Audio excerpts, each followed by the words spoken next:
Parish Police Jury is moving forward with the new site for the animal shelter, but some people say they're not happy with the location. Kenya Ross is here with those details. Kenya?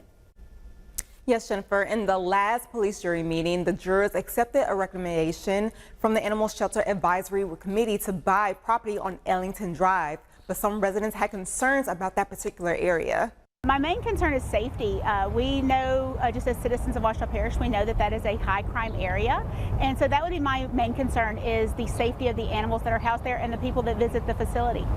The Ouachita Parish Police Jury accepted a recommendation in the last regular meeting from the Animal Shelter Advisory Committee. They're moving forward with buying a property in South Ouachita Parish to build the new animal shelter. Chairman Tommy Walpole of the Ouachita Parish Animal Shelter Advisory Committee said members of the committee and the police jury viewed the Ellington Drive property 6 months ago, along with several other properties. He said they viewed Ellington Drive as a good location. He mentioned it's about 15 minutes from ULM and about 1.5 miles from US 165 and I-20. They also consider infrastructure and utilities. And it's not in someone's neighborhood. There aren't houses around, mobile homes, apartment complexes. That was a huge consideration.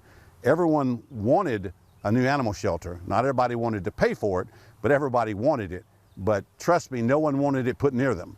Ouachita Parish resident Stacy Choate says she's looking forward to the facility's improvements and a temperature-controlled environment for the animals. But she wants people to be able to go to the location of the shelter without worry. People that visit the facility, either for surrenders, adoptions, donations, volunteer, they are going to be concerned with their safety.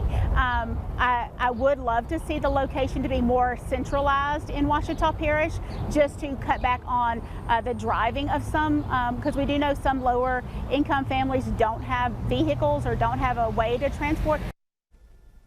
And the chairman of the Animal Shelter Advisory Committee said they looked at 20 to 25 properties before selecting the Ellington Drive location. The next step is for appraisals to be done to make sure the selling price is reasonable. Jennifer?